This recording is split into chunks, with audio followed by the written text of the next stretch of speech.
Established in 1962, the Robert A. Millikan Medal recognizes those who have made notable and intellectually creative contributions to the teaching of physics.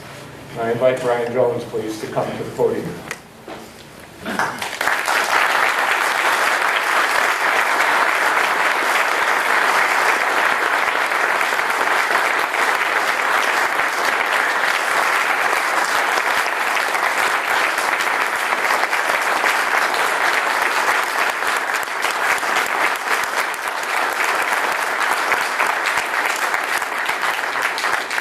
I'm still going to read a piece of the citation. This summer, the Millikan Medal is presented to Brian Jones, who is on the faculty of the Department of Physics at Colorado State University in Fort Collins. Dr. Jones is recognized not only for his work as the developer and director of the Little Shop of Physics, which visits elementary and secondary schools to give presentations, offers teacher workshops, produces a television show, maintains a frequently visited website, but he's also recognized for the several other contributions enumerated in the on-site guide, and you can read that statement. I will not read the entire statement, but I do want to make sure you have noted Chris Chavarina's characterization of Dr. Jones as an evangelist for physics. I also want to alert you to this afternoon's opportunity to explore and experience some of the Little Shop of Physics by visiting the display that Dr. Jones has kindly set up for your enjoyment from 3:45 to 5:15 in room 3023B in the Harper Center. I'm pleased and honored to present to you Brian Jones, the 2011 Robert A. Millikan Medal. The full award consists of a medal, which has been struck, a framed award certificate, and a check. And I would like to present those to you at this time.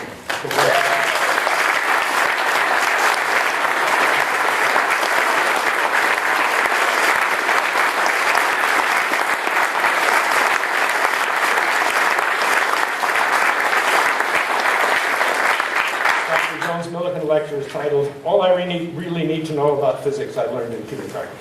Dr. Jones.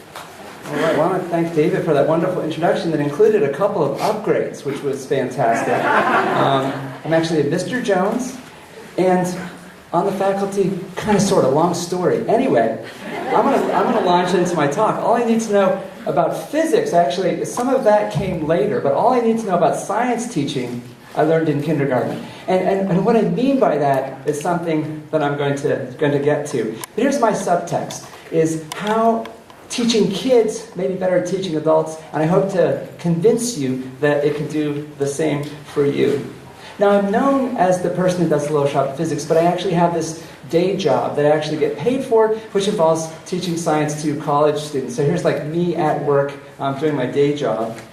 And over the past 25-ish years that I've been doing this, I've been reasonably well recognized for it. And I just wanted to kind of like mention that I'm reasonably well regarded for the college teaching that I do. But then I look back and say, okay, how did I learn to do this? Looking back, I mean, how did I get here to like doing the stuff that I do in front of classrooms? And it wasn't with the experiences in the college classroom, because honestly, I'm a bit of a slow learner on these things. This is a picture of me from the first year when I was teaching, and I was actually not such a great teacher. I think I was very enthusiastic, but I'm not sure I was super effective. The first test I actually gave in a college class, we subsequently did a ceremonial burning of it. Seriously, because it was so awful. But I said that was the only way. We had to expunge it from the surface of the planet. It was pretty sketchy, but I was enthusiastic. But I had an awful lot to learn. And of course, I've learned a lot from being part of the AAPT over the years. I mean, I'm surrounded by a lot of amazing people, including a lot of people who have been my heroes over the years, which is really fantastic. But I've had a lot of experiences that helped out as well. And that's why I chose to call this talk, All I Need to Know About Science Teaching I Learned in Kindergarten. And I mean that is I learned it in the kindergarten classroom. And literally, working with kindergartners has taught me a tremendous amount about how to better educate older people as well.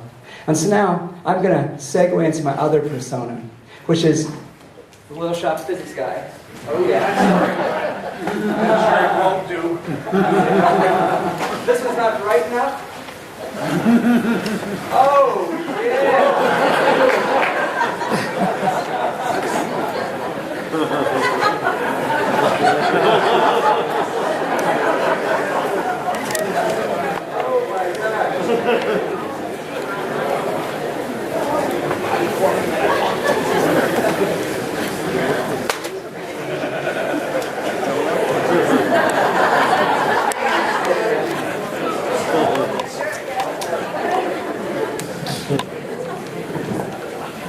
this took some planning. This is...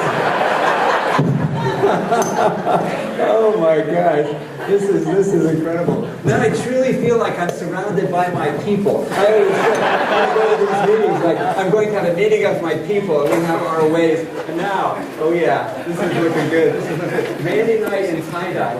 That was what we're coming to the meeting for. Oh yeah.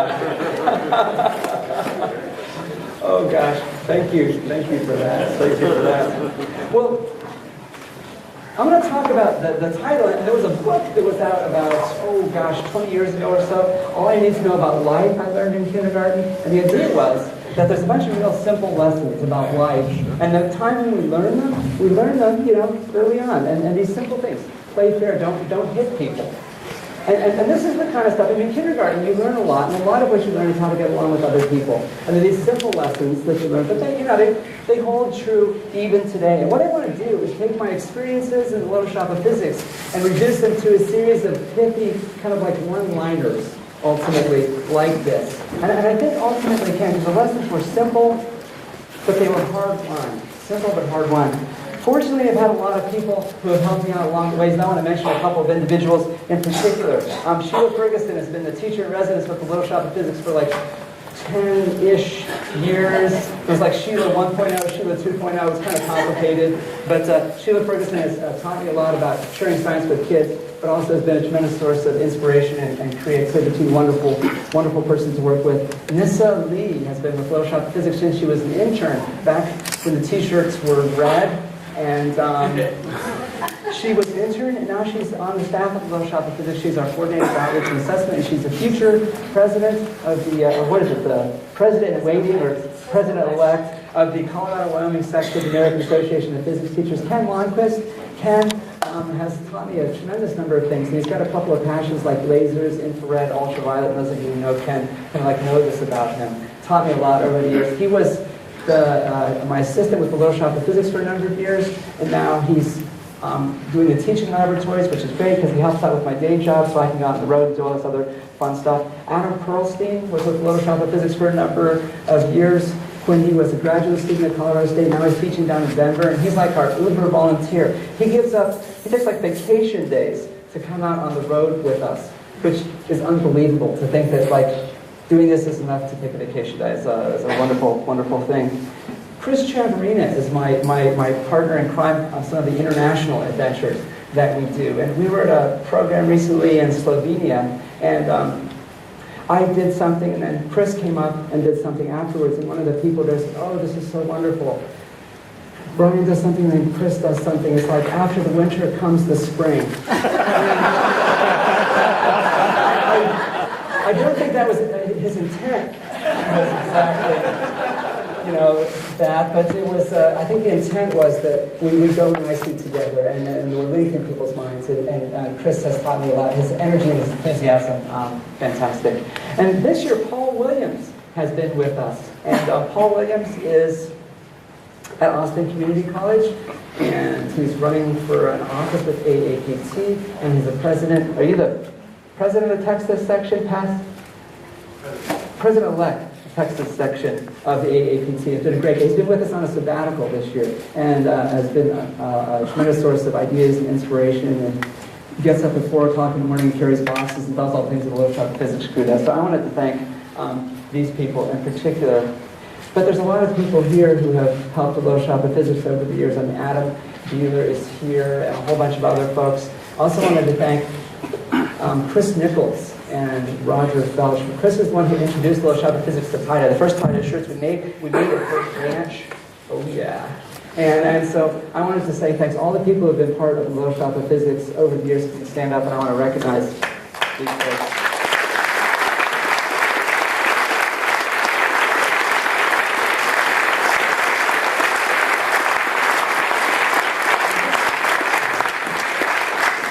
had great institutional support, and especially this time, the Dean of the College of Natural Sciences let us bring the Little Shop of Physics band across the state, and let me bring a team of folks, and we're having the slumber party house about 2 miles from here, up late at night playing apples to apples. Oh yeah, it's good times. Anyway, it's been great. I've been able to have a team of people here, and that's been really wonderful. But then also there's the undergraduate students at Colorado State University. Over the years, a bunch of people have come through our doors, and they're the ones who build all this stuff and provide the energy and the insight and the creativity. And since the beginning, it's been all undergraduate students, and it will always stay that way. They're great folks, and it's been a wonderful experience for me, and hopefully a wonderful experience for them as well. We go on the road, and this is some pictures from some of our road trips, but also we spend time in the shop. And so every week we have a day on the road and a day in the shop, and day in the shop tends to be kind of lighthearted sometimes, as we see here. Another group I want to recognize is CMAP, the Center for Multi-Scale Modeling of Atmospheric Processes. CMAP is an NSF-funded science and technology center. And about 5 years ago, I was approached by them, and they said, we're putting in for this big grant, NSF grant, and they need an education and outreach component. We value education and outreach, but we think it would be better if we worked with somebody who already had experience doing this, and how would you like to handle the education and outreach stuff? And I said, well, atmospheric science, what does that entail? And they said, well, really, it's physics. If you want to be an atmospheric scientist, you have to know about motion, you have to know about energy, you have to know about matter. It's all basic physics. They said we could keep doing what we're doing, but they would help us pay for it. And I said, oh yeah, that sounds like a really good idea. And we've been working with them, and they've been wonderful. We're working with the scientists who are part of CMAP, and it's given us the chance to try some new things. Earlier, this workshop, we did a workshop, or this meeting, we did a workshop on activities for teaching climate and climate change. And that was based on the work with CMAP.